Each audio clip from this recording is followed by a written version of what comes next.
வணக்கம். என் பேர் விக்ராஜ் ஜிஎம். கொஞ்சம் த்ரோட்டு சரியா இல்லை, பரவாயில்ல, கொஞ்சம் அட்ஜஸ்ட் பண்ணிக்கோங்க. It's loud and clear. நான் வந்து actually I'm from the entertainment industry. நான் வந்து 1995 என்னோட கம்பெனி ஸ்டார்ட் பண்ணேன். முதல்ல event management company, audio lights, games manufacturing. அதுக்கப்புறம் பார்த்தீங்கன்னா cinema, hotel, resorts, clubs, theme parks கட்டுறது. சவுத் இந்தியாவிலே நான் ஒரு கேம் மேனுஃபேக்சரர். அதாவது மக்களை வந்து சந்தோஷப்படுத்தி சம்பாதிக்கணுன்றது என்னோடய சின்ன வயசு ஆசை. அந்த ஒரு விஷயத்தில் நான் வந்து இவ்வளோ ஒரு இண்டஸ்ட்ரி லைனில், என்டர்டெயின்மெண்ட் இண்டஸ்ட்ரியில் என்னெல்லாம் இருக்குமோ அதெல்லாம் நம்ம கம்பெனியில் இருக்கணுன்றது என்னுடைய ரிசர்ச்சாக இருந்தது. ஸோ வந்து பார்த்திங்கன்னா என்னோடய சின்ன வயசுலேருந்து நான் வால்ட் டிஸ்னியை ஒரு ரோல் மாடலாக எடுத்து இந்த என்டர்டெயின்மெண்ட் இண்டஸ்ட்ரிக்குள்ளே வரணும் அப்படின்றது தான் என்னுடைய கனவு. ஸோ ஆல்மோஸ்ட் 28 வருஷங்கள் இந்த இண்டஸ்ட்ரியில் நான் வந்து ஒர்க் பண்ணியிருக்கேன். பட் என்னென்னா பேக் எண்டில் இருந்திருப்பேன். நிறைய ஷோஸ்லலாம் அழகி போட்டிகள் நடக்கிறதோ இல்லை பெரிய எக்ஸிபிஷன் ஷோ அதிலலாம் நான் வந்து கேம்ஸ் பண்ணுறது, அந்த மாதிரி பேக் எண்டில் இருந்திருக்கேன். 2008 முதல் முறையாக இறையன்பு ஐஎஸ் அவர்களால் தமிழ்நாடு சுற்றுலாத்துறையுடைய முதல் உணவு மற்றும் விளையாட்டு திருவிழாவை நான் தான் முதல்ல பண்ணேன் 2008. அதுக்கப்புறம் 15 வருடங்கள் கழித்து இன்றைக்கி இந்த ப்ராஜெக்ட் வந்து நடுவில் நான் தீம் பார்க் கட்டுறதுன்னு நிறைய விஷயங்கள்ல இருந்ததுனால, கோவிட் ஒரு 3 வருடங்களால் இதெல்லாம் கொஞ்சம் டிலே ஆகியிருந்தது. ஸோ இப்போது right now we are coming out with a very good concept. அதாவது இந்த வருஷம் நாங்கள் மிகப்பெரிய தீவுத்தடலில் ஒரு பெரிய பிளான் பண்ணோம். ஆனால் எலெக்ஷனை முன்னிட்டு எங்களுக்கு சரியான இது கிடைக்கல. ஸோ அதனால் நாங்கள் டெண்டர் தள்ளி போயிட்டே இருந்தது. கடைசியில் வந்து அது அலோவே பண்ணலை. திடீர்னு இப்போ கேட்டால் ஜியோ பாஸ் பண்ணிட்டாங்க அங்கே பஸ் ஸ்டாண்டு வரதாக. ஸோ அதனால் இப்போ தீவுத்தடலில் பண்ண முடியலோடனே 12 நாட்கள், ஒரு 12 to 14 days இருக்கும்னு நினைக்கிறேன். வேறு இடம் தேடி வந்தப்போ தான் நாங்கள் இந்த ஃப்ரெஞ்ச் ஃபுட் வில்லேஜ்னு சொல்லி ஈசிஆரில் ஒரு இடம் பார்த்தோம்.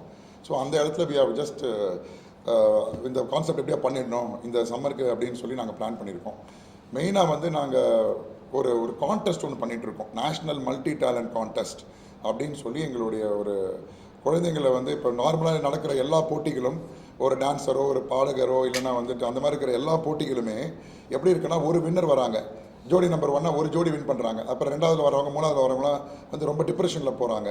அதே மாதிரி பார்த்திங்கன்னா நிறைய இந்த டான்சர்ஸ் இல்லாமல் சிங்கர்ஸ் எல்லாருமே பார்த்திங்கன்னா ஒரு பர்டிகுலர் ஒரு ஃபீல்டில் அவங்க இருந்துட்டு அந்த ஃபீல்டில் அவங்க வந்துட்டு ஃபஸ்ட்டு ப்ளேஸ் வரலன்னா அவங்க வந்து ரொம்ப டிப்ரெஷன் போகிறாங்க. முதல்ல வரவங்களுக்கெல்லாம் பேர் புகழ் எல்லா ஊர்லேயும் நிறைய விஷயங்கள் எல்லாம் நடக்குது. ஆனால் 2வது 3வது வர்றவங்க அவங்களுக்கு வந்து எந்த இதுவுமே கிடைக்க மாட்டேங்குது. ஸோ அதனால் நாங்கள் என்ன பிளான் பண்ணோம்னா, நேஷ்னல் மல்டி டேலண்ட் கான்டெஸ்ட் அப்படின்ற ஒரு விஷயத்தை நாங்கள் எடுத்தோம். மல்டி டேலண்டட் பர்சன்னா என்ன, அது உங்களுக்கு எல்லாருக்குமே தெரிஞ்ச விஷயம் தான். ஒரு துறையிலும் ஒரு மல்டி டேலண்டட் பர்சன் கண்டிப்பாக இருப்பாங்க. ஃபார் எக்ஸாம்பிள் சினிமான்னு எடுத்திங்கன்னா உங்களுக்கு தெரிஞ்ச மல்டி டேலண்ட் பர்சன் யாரோ சொல்லுங்களேன். நான் கேஷுவலாக பேசலாம் இல்லையா? T Rajendar. Okay, correct. Next ஓரளவுக்கு. அடுத்ததாக ஹிப்ஹாப் தமிழா ஓரளவுக்கு ஒரு 20% சொல்லலாம். கமல் யாருங்க சொன்னீங்க? அவருக்கு கண்டிப்பாக கை தட்டுங்க. கமலஹாசன் அவர் ஒருத்தர் தான் நம்ம வந்து மல்டி டேலண்டட் பர்சன் அப்படின்னு சொன்னால், சினிமா இண்டஸ்ட்ரியில் டைரக்டரா, ப்ரொடியூசரா, பாடகரா, சிங்கரா, டான்ஸரா, இந்த மாதிரி எல்லா விதமும் டெக்னாலஜியை கொண்டு வர்றது, இந்த மாதிரி நிறைய விஷயங்களில் இருக்கிற ஆள் அப்படின்னு பார்த்தா கமலஹாசன் ஒருத்தர் தான். நான் 3 வயசுலேருந்து அவருடைய ரசிகர், அதனால் கண்டிப்பாக சொல்லி தான் அவன். ஏன்னா அவரை பார்த்து நான் பரதநாட்டியம் கற்றுக்கிட்டவன். So I love Kamal Haasan from the childhood.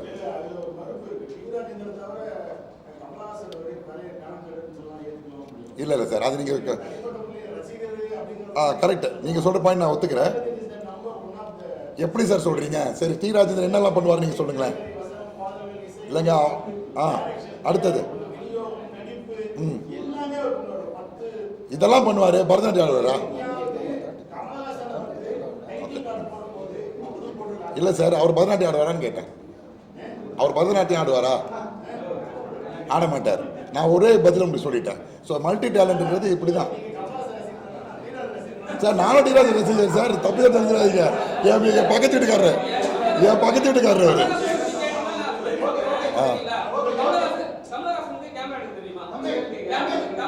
இல்லை இருங்க.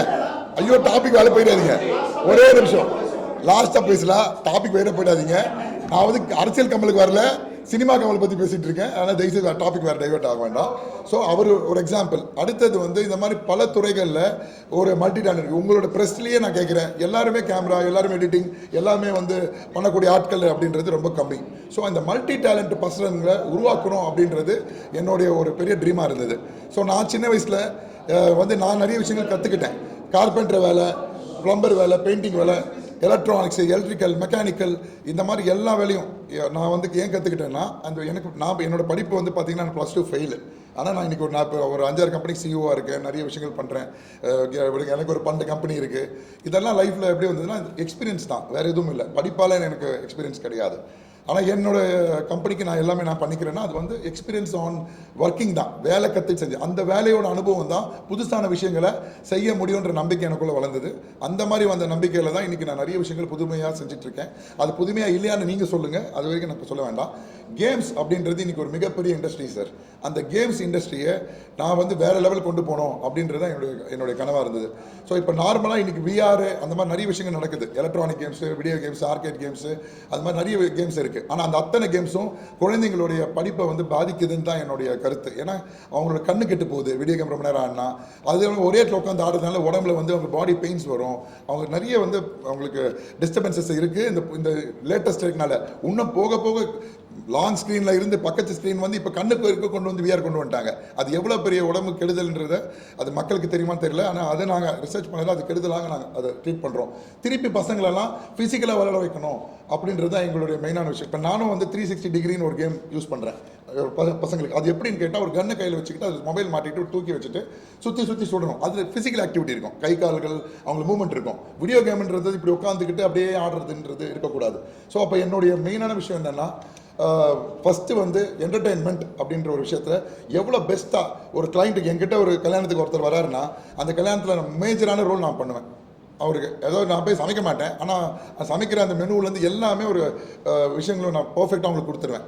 ஒரு ப்ரோக்ராமில் டிஜே, ஆர்ட் டைரக்டர் வேலை, இந்த மாதிரி மல்டிபிள் வேலை பண்ணுறதுனால நமக்கு வந்து அதில் ஒரு எக்ஸ்பீரியன்ஸ் கிடைக்குது. அந்த எக்ஸ்பீரியன்ஸ்னால பட்ஜெட்டை என் கஸ்டமருக்கு நான் கம்மியாக கொடுக்க முடியும். ஒரு வாட்டி நான் டிவிஎஸோடைய லாஜிஸ்டிக் ஒரு ஈவெண்ட் பண்ணுறேன். 28 பேர் கொட்டேஷன் கொடுத்தாங்க. அதில் ஃபஸ்ட்டு கொட்டேஷன் நான் கொடுத்தேன்.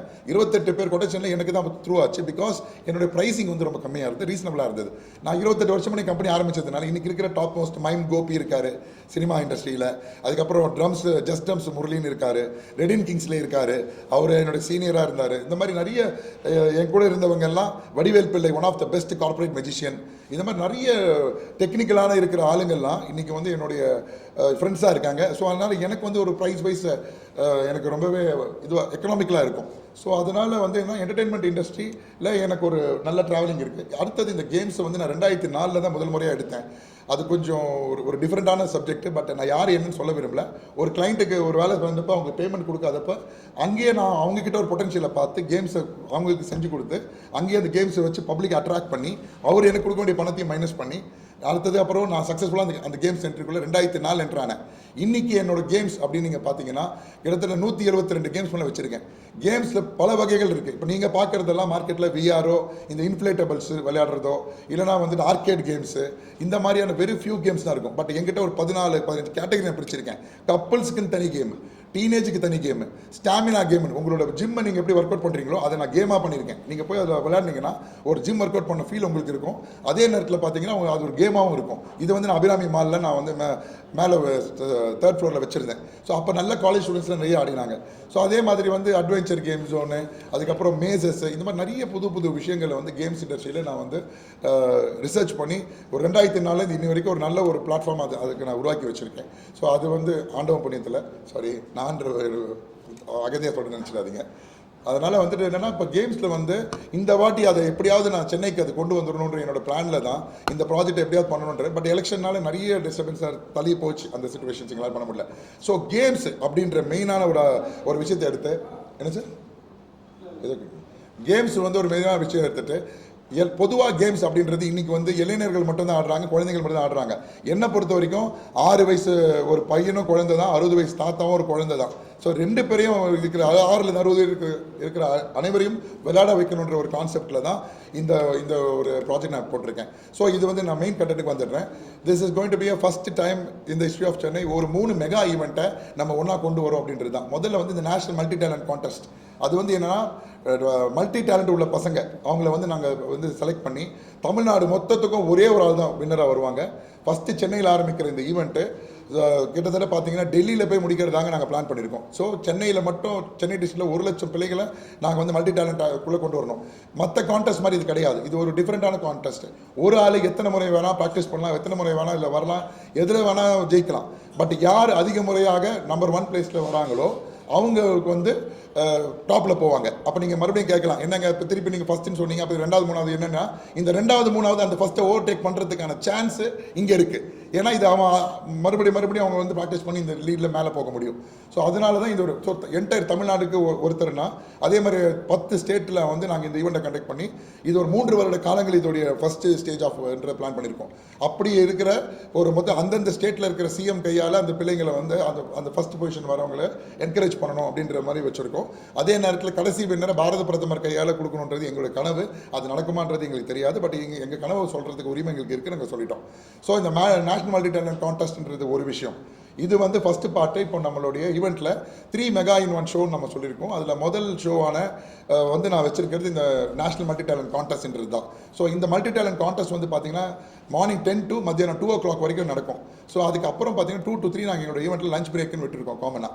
ஸோ அதுக்கு அடுத்தது நம்ம பண்ண வேண்டியது என்னன்னு கேட்டிங்கன்னா 3 to 7 நாங்கள் வந்து கேம் ஷோஸ், ஃபன் கேம் ஷோஸ்ன்னு வந்து ஒரு கான்செப்ட் கொண்டு வந்திருக்கோம். ஸோ இந்த ஃபன் கேம் ஷோஸில் எல்லா வயதானவர்களையும் நாங்கள் வந்து என்டர்டெயின் பண்ணுவோம். அவங்களுக்கு தகுந்த மாதிரி சேஃப்டியில் கேம்ஸை நாங்கள் வந்து டிசைன் பண்ணுறோம். அந்த மாதிரி நல்ல ஃபன்னாக காமெடியாக இருக்கிற மாதிரி நிறைய ஒரு ஹாப்பினஸாக வெளியே போவாங்க அப்படின்ற மாதிரி 3 to 7 அந்த 4 மணி நேரத்தில் நிறைய விதமான ஃபன் கேம் ஷோஸ் எங்களுடைய பிளேஸில் நாங்கள் வந்து அதை பண்ண போகிறோம். அடுத்ததாக 7 to 11 இந்த 7 to 11 வந்து பார்த்தீங்கன்னா we have variety entertainment programme. முதல் முறையாக நாங்கள் வந்து சென்னையில் நிறைய ஈவெண்ட்ஸில் நாங்கள் வந்து ஒரு இன்டர்நேஷனல் ஆர்டிஸ்ட் கொண்டு வந்து ரஷ்யன் டான்சர்ஸ் இந்த மாதிரி நிறைய கொண்டு வந்திருக்கோம். பட் இந்த 46 நாட்களில் நாங்கள் மேஜராக நிறைய இன்டர்நேஷ்னல் டான்சஸும் அது மாதிரி நம்ம சென்னையில் இருக்கிற டான்சர்ஸு அது மாதிரி நிறைய பேர் புதுசாக என்னென்ன பண்ணுவாங்க அப்படின்றவங்கள தேடி, ஏன்னா இந்த நேஷனல் மல்டி டேலண்ட்ஸ் நான் உள்ளே போகிறப்போ அதுக்குள்ளே நிறைய வந்து பொன்னேரியில் நாங்கள் ஒரு ப்ரோக்ராம் பண்ணோம். கிட்டத்தட்ட ஒரு 800 பேர்கிட்ட வந்தாங்க.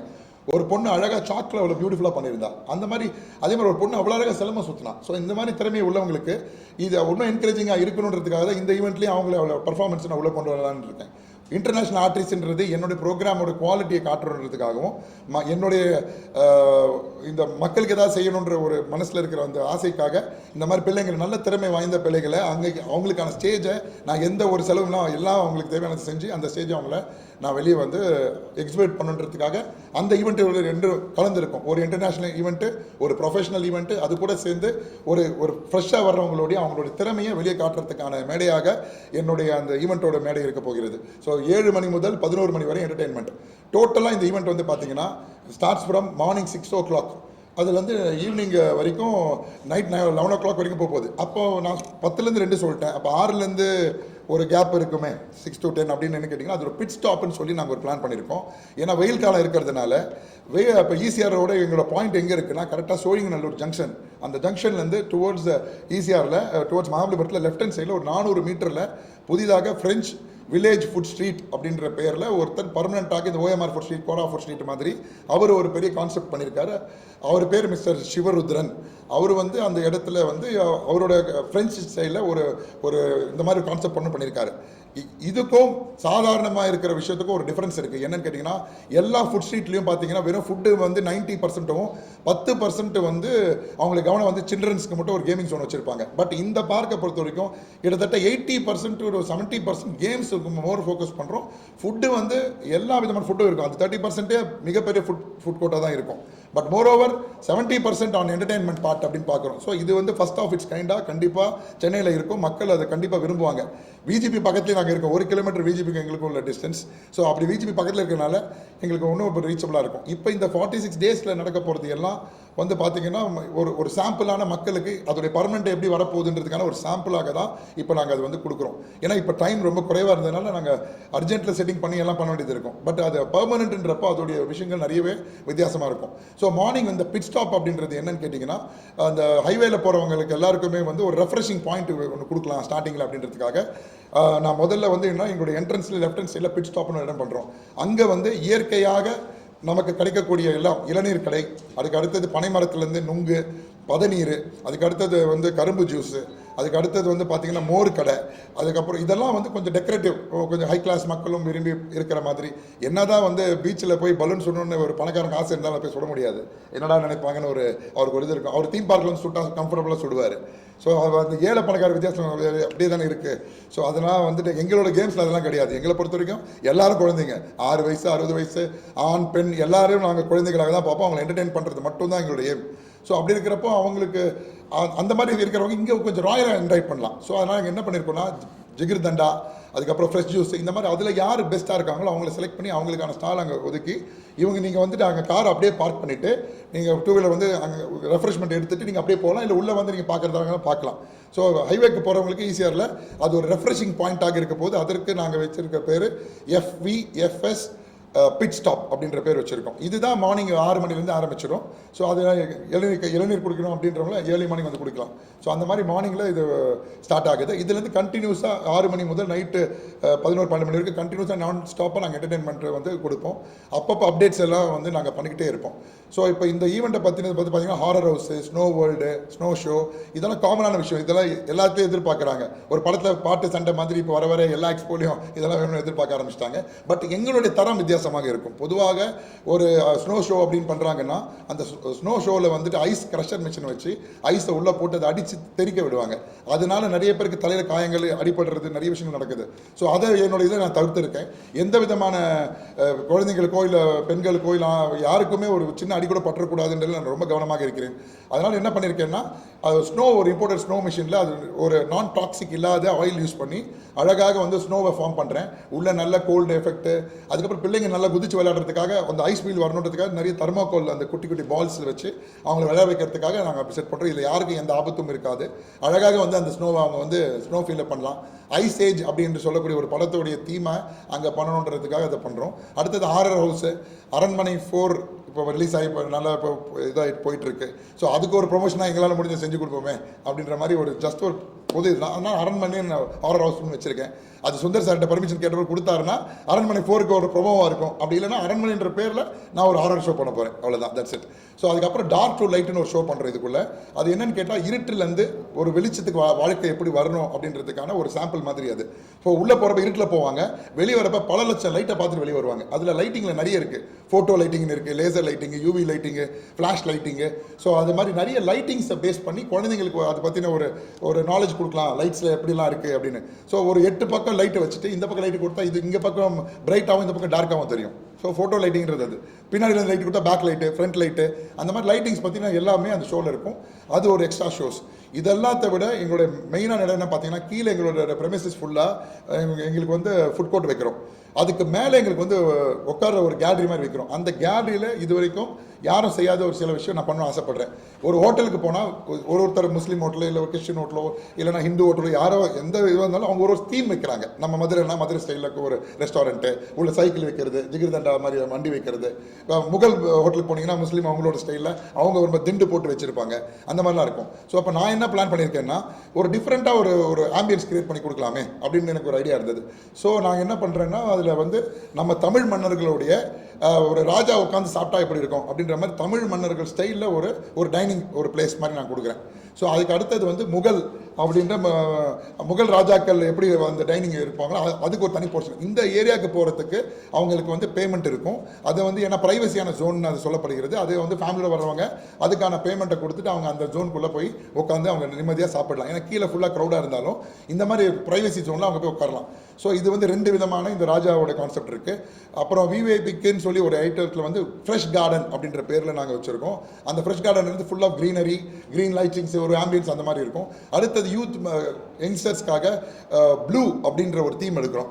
ஸோ அந்த ப்ளூன்றது வந்து எல்லாமே ப்ளூ கலரில் அந்த இடத்துல வந்து அந்த எஃபெக்டிவில் யூவி லைட்டிங்ஸில் ஒரு கான்செப்ட் பண்ணுறோம். ஸோ இதெல்லாம் நீங்கள் வந்து நாங்கள் ஓப்பனிங் அடுத்த உங்களுடைய ரியல் வென்யூ மீட்டிங் அப்போது நீங்கள் அதெல்லாம் பார்த்துட்டு எங்களுக்கு அதை பற்றின என்ன குறைகள் இருந்தாலும் தயவுசெய்து வந்து எங்ககிட்ட தனியாக கூப்பிட்டு கையை பிடிச்சி சொல்லிடுங்க. ஏதாவது நல்லதாக இருந்தால் மட்டும் மக்களுக்கு சொல்லுங்கள், தப்பாக இருந்தால் எங்கிட்ட சொல்லுங்கள், நான் திருத்திக்கிறேன். ஸோ நல்லது ஏதாவது இருந்தால் மக்கள்கிட்ட சொல்லுங்கள், உண்மையாக சொல்லுங்கள். நான் எதுவும் எக்ஸாகரேஷனோ எதுவுமே நான் கேட்க மாட்டேன். என்னை பொறுத்த வரைக்கும் நான் வந்து எது செஞ்சாலும் என்னோட மனசு திருப்திக்கு செய்வேன். அப்படியே அது நல்லா வரும், அது மக்களுக்கு பிடிக்கும். அப்படி தான் இத்தனை வருஷம் போயிட்டுருக்கு. ஸோ இப்போ இந்த வாட்டி அதே மாதிரி தான் என்னோடய குவாலிட்டியை நான் காம்ப்ரமைஸ் ஆக மாட்டேன். அதே மாதிரி நீங்கள் உங்களோட சப்போர்ட் எல்லாம் எனக்கு கண்டிப்பாக கொடுக்கணும்னு நான் வேண்டிக்கிறேன். எந்த தப்பு இருந்தால் தயவுசெய்து எங்கிட்ட நேராக சொல்லிடுங்க. தயவுசெய்து பப்ளிக்காக போட்டு பேர் ஒன்றும் மாட்டி விட்டுறாதீங்க. அதை ஒரு சின்ன ரெக்வஸ்ட் பண்ணிக்கிட்டேன். ஓகேவா? கண்டென்ட். ஸோ இப்போ இவர் வந்து மிஸ்டர் பாலா, என்னோட டீம் ஒர்க் மார்க்கெட்டர்ஸ்ன்ற கம்பெனியோடைய ப்ரொப்ரைட்டர். ஸோ இப்போ அவர் என்ன பண்ணுறாருன்னா இதோடைய மார்க்கெட்டிங் இது அவர் பார்த்துக்கிறாரு. இதில் ஒரு ஈவெண்ட் கம்பெனி இருக்குது. அது வந்து டார்கெட் என்டர்டெயின்மெண்ட்ஸ்ன்ற பேரில் ஒரு ஈவெண்ட் கம்பெனி. அவங்க வந்து ஈவெண்ட் பண்ணுறாங்க. அது ஒன்றும் இல்லை, என் டாக்டர் தான். பட் அவங்க இப்போ தான் ட்ரைனிங் ஆகிட்டு இருக்காங்க. அதனால் அப்பாவோட கைடன்ஸில் she is getting trained. So அது ஒரு கம்பெனி. அதுக்கு அடுத்தது வந்து இந்த கான்டெஸ்ட் நடத்த போகிறது வந்து நாங்கள் வச்சிருக்க கம்பெனி பேர் வந்து அக்னி கலை சிறகுகள்னு வச்சுருக்கோம். அது அப்துல் கலாம் ஐயாவுடைய ஞாபகார்த்தமாக பப்ளிக்கு போகணுன்றதுக்காக அது வந்து அது மாதிரி வச்சுருக்கோம். ஸோ ஏகேசி இன் வழங்கும் இந்த நேஷ்னல் மல்டி டேலண்ட் கான்டெஸ்ட்னு இருக்குது. ஸோ அதனால இப்போ நீங்கள் பார்த்தீங்கன்னா இந்த இவரோட கம்பெனி பற்றி அவர் இந்த ப்ராடக்ட் அவர் வந்து மார்க்கெட் அவர் பண்ணுறாரு ஃபீல்டுக்கு. ஸோ அதை பற்றி அவர் சொல்லிடுவார். என்னென்ன ஸ்டால்ஸ் அப்படின்னு சொல்லுங்கள். வணக்கம் சார். ஸோ நம்ம வந்து பார்த்தீங்கன்னா இந்த ப்ராடக்டோட ஈவெண்ட்டில் கிட்டத்தட்ட வந்து ஒரு 40 to 50 ஸ்டால்ஸ் வந்து நம்ம ப்ரெஃபர் பண்ணுறோம். அண்ட் மோர் ஓவர் வந்து பார்த்தீங்கன்னா செலக்டிவாக வந்துட்டு எல்லா பிராண்ட்ஸுமே நம்ம ப்ரெஃபர் பண்ணுறோம். அண்ட் அது இல்லாமல் ஃபுட்ஸ் எல்லாமே வந்து பார்த்திங்கன்னா நம்ம ஸ்பெசிஃபிக்காக ஒவ்வொரு ரீஜனுக்கு ஏற்ற மாதிரி டிஸ்ட்ரிக்ஸ் வைஸ் வந்து நம்ம செலக்ட் பண்ணிவிட்டு எங்கள் ஸ்டால்ஸ் வந்து ப்ரெஃபர் பண்ணுறோம். ஸோ ஆல்மோஸ்ட் எல்லா பீப்புளும் வந்து பார்த்திங்கன்னா ஒவ்வொரு லொக்கேஷன்ஸ் ட்ராவல் பண்ணி அவங்க எக்ஸ்ப்ளோர் பண்ணணுன்றது இல்லை. ஸோ இங்கே எல்லா ஆப்ஷன்ஸுமே அவங்களுக்கு எப்படி சொல்கிறதுனா எல்லாமே அங்கேயே எக்ஸ்பீரியன்ஸ் பண்ணுற மாதிரி ஒரு ஆப்ஷன்ஸ் இருக்கும். அண்ட் மோர் ஓவர் ஒரு ஃபேமிலியாக வராங்க அப்படின்னா ஒரு ஃபேமிலி என்டர்டெயின்மெண்ட்டுக்கான ஆப்ஷன்ஸ் எல்லாமே உங்களுக்கு இந்த இடத்துல ப்ரிஃபரபுளாக இருக்கும் அப்படின்றது தான். ஸோ உங்களோட வென்யூ மீட்டிங் நீங்கள் வரும்போது இன்னும் அதை எக்ஸ்பீரியன்ஸ் பண்ணும்போது இதுக்கான அவுட்புட்டை நான் சொல்கிறத விட அங்கே எக்ஸ்பீரியன்ஸ் பண்ணும்போது யூ வில் கெட் த ப்ராப்பரான ஒரு கிளியரன்ஸான ஒரு ஸ்டேட்மெண்ட் இருக்கும் அப்படின்றது. ஆக்சுவலாக நாங்கள் வந்து 12th அன்னைக்கு வந்து தான் சண்டேக்கு தான் நாங்கள் இப்போ டார்கெட் பண்ணியிருக்கோம். நாளைக்கு வந்து ஒர்க்கு நாங்கள் ஃபுல் ஃப்ளெஜ்டாக போனால் கூட எங்களோட திருப்தின்றது சண்டேலேருந்து ஆரம்பிக்கும்ன்ற மாதிரி தான் இருக்குது. ஸோ நீங்கள் அதை பற்றி சொல்கிறதா இருந்தாலும் இந்த மாதிரி ஃப்ரைடே வந்து நாளைக்கு அதை நாங்கள் லான்ச் பண்ணுறதாக இருந்தாலும் பட் நாளுக்காக நாங்கள் வந்து 12th தான் சண்டே தான் எங்களோட மெயினான டார்கெட் டே. ஸோ அன்றைக்கி தான் ஏன்னா இப்போ ஒர்க்கிங் இருக்கிறவங்களால வர முடியாது ஃப்ரைடே சாட்டர்டே. ஸோ சண்டே மக்கள் கண்டிப்பாக வந்து இதுக்கு வருவாங்க. ஸோ அதனால் அந்த சண்டே டார்கெட்டுக்கு தான் நாங்கள் மெயின் பண்ணி இப்போ டே அண்ட் நைட்டாக ஒர்க் பண்ணிகிட்ருக்கோம். ஸோ அதனால் நாளைக்கு ஓப்பனிங்கிறது ஒரு இதுவாக கொடுத்தா கூட ஞாயிற்றுக்கிழமை முதல் முழுவீச்சாக இருக்கும் என்பதை நீங்கள் வந்து கண்டிப்பாக அதை வந்து மக்கள்கிட்ட சொல்லணும். நாங்கள் சொன்ன உடனே அவங்க வந்து ஏமாந்துடக்கூடாதுன்றதும் எங்கள் மைண்டில் இருக்குது. ஸோ அதனால் will be fully ready by Sunday onwards on ஃபீல்டுன்றது உங்களுக்கு நான் சொல்கிறேன். அதுக்கு அடுத்தது வந்து முக்கியமான இதில் இந்த செஷனோட லாஸ்ட் உங்ககிட்ட ஒரு ரெக்வஸ்ட் இருக்குது. என்னென்னா நாங்கள் வந்து தேனி கேன்சர் இன்ஸ்டியூட் அப்படின்ற ஒருத்தவங்களோட நாங்கள் டைப் ஆகிருக்கோம். அது வந்து என்னென்னு கேட்டிங்கன்னா விமனுக்கான கேன்சர் அவேர்னஸ் அதுக்கான வந்து ஒரு ட்ரஸ்ட் மாதிரி அவங்க வந்து எல்லா ஊர்லேயும் போய் அந்த அவேர்னஸை வந்து க்ரியேட் பண்ணிகிட்ருக்காங்க. ஸோ அது வந்து பெண்களுக்காக நாங்கள் அதையும் அந்த அவங்களுடைய அவேர்னஸ் ஒரு ப்ரோக்ராம் ஒரு 4-5 ப்ரோக்ராம் இந்த 46 நாட்களுக்குள்ளே நடக்கும். அதுக்கப்புறம் 2 பிளட் கேம்பெயின்ஸ் வந்து பிளான் பண்ணியிருக்கோம். அதுக்குள்ளே வந்து கண்டிப்பாக அது ஏதாவது மக்களுக்கு அது பண்ணணும் அப்படின்ட்டு. அதுக்கப்புறம் வந்து பார்த்திங்கன்னா அந்த அக்கறை நாங்கள் போயிருக்கிற முதல்ல இந்த பெரிய அந்த அக்கறை இருக்குல்ல ஒரு இலவச மருத்துவம் எங்கள் அம்மா டாக்டர் சீஸ் ரிட்டையர்டு 75 வயசு. அதனால் அவங்கள வந்து அங்கே உட்காந்து இலவசமாக மக்களுக்கு வந்து வைத்தியம் பார்க்கணும். நாங்கள் ஒரு கிளினிக் போடலான்னு எனக்கு ஒரு இது இருக்குது. ஸோ அதுவும் நான் ஓப்பனிங் அப்போ சொல்கிறேன். அது நடந்ததுக்கப்புறம் அதை பற்றி பேசிக்கலாம். இப்போ ஜஸ்ட் எங்களுக்கு கூட இதை மட்டும் சொல்கிறேன். ஸோ சோஷியலாக எங்களால் என்ன முடியுமோ மக்களுக்கு என்ன எங்களால் நல்லது செய்ய முடியுமோ மக்களுக்கு நாங்கள் செய்யணும்னு நினைக்கிறோம். உங்களோட எல்லாருடைய ஆதரவு கண்டிப்பாக இருக்கணும். ப்ளீஸ் எல்லாம் சப்போர்ட் பண்ணுங்கள். இந்த ஷோவை எங்களுக்கு ஒரு கிராண்ட் சக்ஸஸாக பண்ணி கொடுங்க. உண்மையை எழுதுங்க. நான் ஒன்றும் உங்களுக்கு எந்த எக்ஸாக்ஷனும் எனக்கு வேண்டாம். உண்மையை எழுதுங்க. ஓகேங்களா? கொஸ்டின்ஸ் எதாவது என்ன கேளுங்க, நான் அதை பதில் சொல்கிறேன்.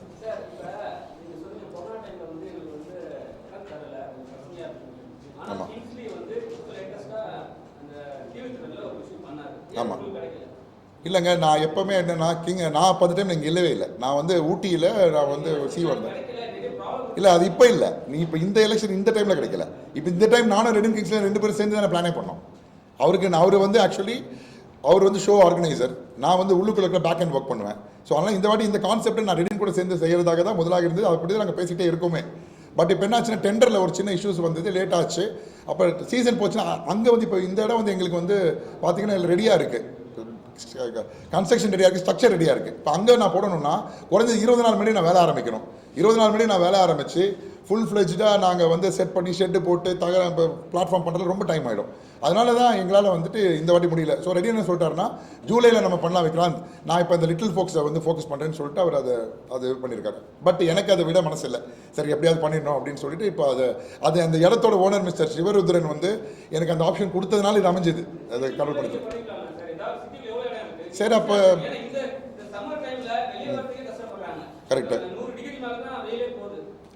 சார், நீங்கள் நான் சொல்கிறது அப்போ விஜிபி லெவலுக்கு அப்படி சொன்னீங்கன்னா அப்போ எம்ஜிஎம் எப்படி பிழைக்கிறது, அப்புறம் மகாபலிபுரம் என்ன வருது, பாண்டிச்சேரி என்ன வருது? அப்படிலாம் இல்லை சார். சார் என்னோட கான்செப்ட் ஒரே விஷயம் தான் சார். நான் எங்கே போய் உட்காந்தாலும் சரி, ஒரு சிங்கப்பூரில் இருக்கிற ஒரு சென்டோசா ஐலாண்டுக்குள்ளே ஒரு தீவில் ஒரு விஷயத்தை செஞ்சு ஒரு அமெரிக்கா நாங்கள் வர வைக்க முடியும்னா நான் வந்து இங்கே ஈசிஆரில் ஒரு விஷயத்தை செஞ்சு இங்கே இருக்கிற சுற்றி இருக்கிற 30 கிலோமீட்டர் வர வைக்க முடியாதா? வர வைக்க முடியும் சார். அந்த கான்ஃபிடென்ட் இருக்குது, 100% இருக்குது. தரம் நல்லா இருந்தால், நம்ம செய்கிற வேலை நல்லா இருந்தால், மக்களுக்கு பிடிச்சிருச்சுன்னா, நான் கொடுக்குற ஃபுட்டு ஏன்னா நான் பர்ஃபெக்டாக சமைப்பேன், எனக்கு அது ரொம்ப இன்ட்ரெஸ்ட்டு. ஸோ அந்த ஃபுட்டெல்லாம் நீங்கள் வந்து சாப்பிட்ட அப்புறம் உங்களுடைய அந்த ரிலீஸில் உங்கள் எல்லாருக்கும் என்னோட விருந்து, அதில் மோஸ்ட் ஆஃப் த ஐட்டம் நான் சமைச்சு உங்களுக்கு கொடுக்குறேன். நீங்கள் சாப்பிட்டு இதே தான் 2008 இறையன்போட ஈவெண்ட்டில் நான் பண்ணேன். அன்றைக்கி வந்து ப்ரெஸ்ஸில் அத்தனை பேரும் அது சாப்பிட்டதுக்கு அவ்வளோ வாழ்த்து எனக்கு எழுதினாங்க. அன்னிட்டு அப்போ அவ்வளோ பெரிய எனக்கு ரீச் கிடச்சிது. அன்றைக்கி சோஷியல் மீடியாவில் இல்லை, வெறும் 12-14 ரிப்போர்ட்டர்ஸ் தான் வந்திருந்தாங்க. 14 பேரும் ஒரு மிஸ்டேக் கூட சொல்லலை. தீவுத்தொடர் வரலாறு என் ரெக்கார்டை இன்னி வரைக்கும் யாரும் பிரேக்கும் பண்ணல. சொன்னதுக்கு மேலே 2.5 லட்சம் பேர் 2008 அந்த உணவு திருவிழாவுக்கு வந்தாங்க. ஒரு எஃப்ஐஆர் ஃபைல் ஆகலை கவர்மெண்ட்டோட எக்ஸ்பென்ஷனில். சொன்னதுக்கு அரை மணி நேரம் முன்னாடி திறந்த ஒரே எக்ஸ்போ இன்னி வரைக்கும் என்னுடைய அந்த உணவு திருவிழா, நான் பண்ண அந்த உணவு திருவிழா. அது மாதிரி நிறைய ரெக்கார்ட்ஸ் அதில் இருக்குது. எல்லாருக்கும் சர்டிஃபிகேட் கொடுத்தேன். கடைசி நாள் வந்து ஜிஎம் வந்து எல்லாருக்கும் சர்டிஃபிகேட் கொடுத்தாரு. வான வேடிக்கையோடு அந்த ஈவெண்ட்டை முடித்தேன். அதே மாதிரி இந்த ஈவெண்ட்லையும் 100% நான் என்னுடைய ஃபுல் சாட்டிஸ்ஃபேக்ஷன் பண்ணுவேன். அந்த சக்ஸஸ் பார்ட்டியும் உங்களுக்கு கண்டிப்பாக கூப்பிடுவேன். ஸ்நாக்ஸ் இருக்கும் சார்.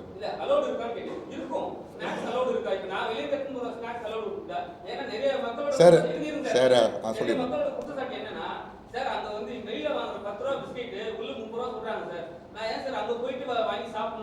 கரெக்ட். எம்ஆர்பி ரேட் நாங்கள் போட மாட்டோம். அது இல்லாமல் நான் ஒரு ஸ்டால் கவுண்டருக்கும் எங்களோட ப்ரைசிங் கண்ட்ரோல் நாங்கள் வச்சுருக்கோம். அந்த ப்ரைசிங் கண்ட்ரோல் தானே போக மாட்டாங்க. அது இல்லாமல் நீங்கள் ஹோட்டலில் சராசரியான நீங்கள் ஹோட்டலில் சாப்பிட்ற எல்லாத்தையும் விட சார் நீங்கள் இல்லை சார், நான் என்ன சொல்கிறேன்னா நான் பதில் சொல்கிறேன். ஏன்னா நீங்கள் அப்படி சொல்கிறீங்களே, நீங்கள் சாதாரண ஆப்பில் வருஷப்பெல்லாம் வாங்குறீங்க, 60 ரூபாய்ல ஒரு மாதம் தானே வாங்குறீங்க. அப்போ அந்த குடும்பம் பிழைக்கணுமே. ஆமாம், அது நீங்கள் கரெக்டு. அது வருஷத்துக்கு ஒரு வாட்டி தானே. ஆமாம் கரெக்டு. கண்டிப்பா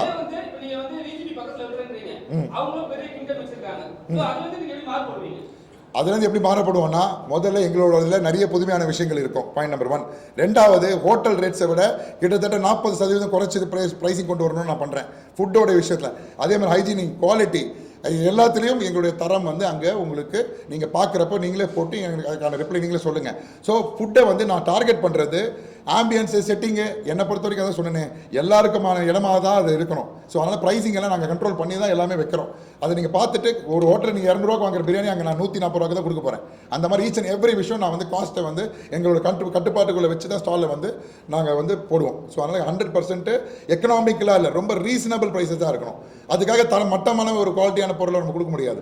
நெய் ஊற்றினா அதுக்கான விலையை நான் போட்டு தான் ஆகணும், எண்ணெய் ஊற்றுறதுக்கான விலையை நான் போட்டு தான் ஆகணும். ஸோ அதனால் தரமும் இருக்கும், அதே இடத்துல வந்து அதுக்கான நியாயமான விலையும் நாங்கள் வந்து ஃபிக்ஸ் பண்ணியிருப்போம்.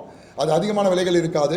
அதே மாதிரி கேம்ஸுமே வந்து 20 ரூபாய்க்குலாம் கேம் கொடுக்குறோம். இன்றைக்கெல்லாம் ஒரு மாலுக்கு போனால் 70 ரூபா 80 ரூபான்னு ஒரு டிக்கெட்டில் வாங்குறாங்க. ஏன்னா அதுவும் தப்பு இல்லை, ஏன்னா அவ்வளோ பெரிய இடத்துல அவங்க ரெண்டல் காஸ்ட்டு. நாங்கள் 20 ருபீஸ்க்குலாம் கேம் கொடுக்க போகிறோம். ஒரு பேக் ஒரு 5-6 கேம் விளையாடுற மாதிரி நாங்கள் எல்லாமே பிளான் பண்ணுறோம். சரிங்களா? ஸோ உங்கள் வேறு ஏதாவது டவுட் இருக்குங்களா?